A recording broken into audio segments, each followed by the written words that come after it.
Okie dokie. Well, I did a lecture on integrating factors, and I thought it was only one page long.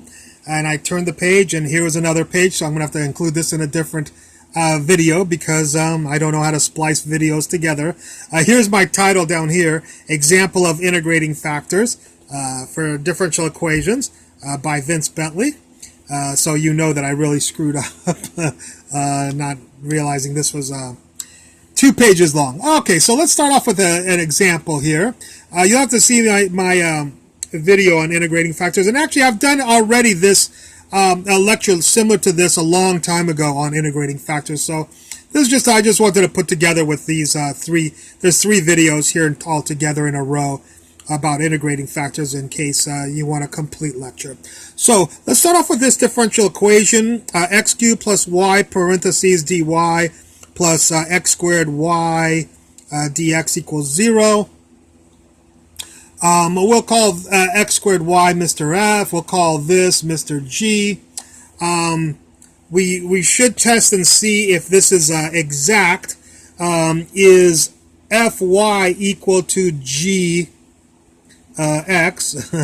We should test it out. Fy is x squared. And a partial of G with respect to x is 3x squared. So no, this differential equation is not exact. I'll write that in red. Not exact. And when it's not exact, you have to find an integrating factor. Now, we're going to test and see if our integrating factor mu is a function of x only. And if you watch my other lecture, this was the formula to figure it out. G partial G with respect to x minus partial f with respect to y divided by negative G. If that's a function of x, then we're correct that mu is a function of x. Let's see if it is. Gx we already did. It's 3x squared. Minus Fy we already did. It's x squared. Divided by negative Mr. G, which I made a little bit mistake. There's a negative. Good thing we're fixing all these mistakes. I don't have to type them in the description for the errata. Okay, so there's negative G. Negative G is right there. And there's no algebra to turn this into some function of x. This y will never cancel out. So it's wrong to assume that mu is a function of x. So let's go on and see if mu maybe is a function of y. Well, it's a different formula to see if mu is a function of y. This time it's gx minus fy, which is the same as this, but this time just divided by f, not negative g. So we already know gx minus fy, that's the same, but this time divide by Mr. F, not Mr. negative g. There's Mr. F right there. And if you do a little bit of algebra on this, you get 2 over y, and that is a function of y. So you were correct assuming that mu is a function of y, because this turned out to be a function of y. And then this, of course, is equal to partial mu y divided by mu. That's the formula. This is equal to this. And this one over here is equal to mu x divided by mu. Mu x over mu equals gx minus fy over negative g. If you have to solve that one, but we don't have to solve that one because it's not a function of x. 2 over y, mu y over mu, we'll solve this, what we call partial differential equation. So if we solve this, of course, we'll do the integral of this, and the integral of that.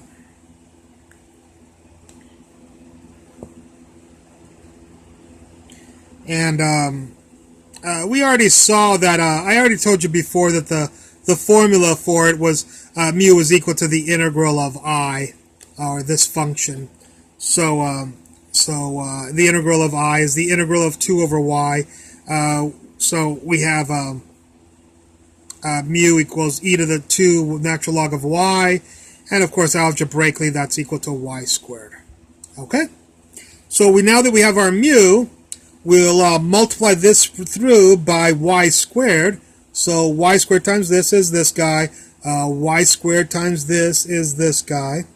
Hey, let's see if this is exact, if everything is okay.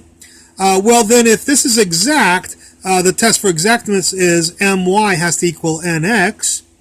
So the derivative of this with respect to y is, the derivative of this with respect to y is, I'm sorry, the derivative of this with respect to, this will be m, and that will be n.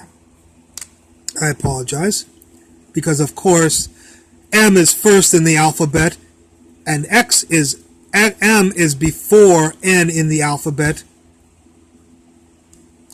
and x is before y in the alphabet. That's how you can always remember who's m and who's n. I put it this way, so I wanted to show you that it's very important. Sometimes people give differential equations in the wrong order, and you need to always make sure that m is associated with a dx differential, and n is associated with a dy differential, because they come in the exact same alphabetically. M before n, and x before y. So this is m. The derivative of this with respect to y is 3x squared y squared. And this guy right here is n, and the derivative of this with respect to x is 3x squared y squared. So yes, yes, this differential equation is exact. If this differential equation is exact, then we can use our normal method of exact methods of solving for it. Namely, we set phi equal to the integral of m dx, which will be this dx. You can also do this by doing phi equals the integral of this dy if this turns out to be a bad integral. So either one, we usually just do the dx, but you can do either one. Be careful though, you will be integrating with respect to y if you do this one. You integrate with respect to x if you do this one. So the integral of this with respect to x, of course, is x cubed divided by 3. The y cubed gets to hang out. And then we say we have some plus some function j of y. And because, of course, if you take the derivative with respect to x back, this would go to 0.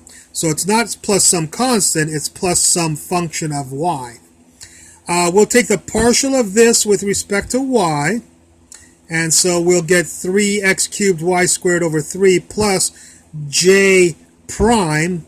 Be very careful, that is a derivative there, because you have the derivative of j is j prime.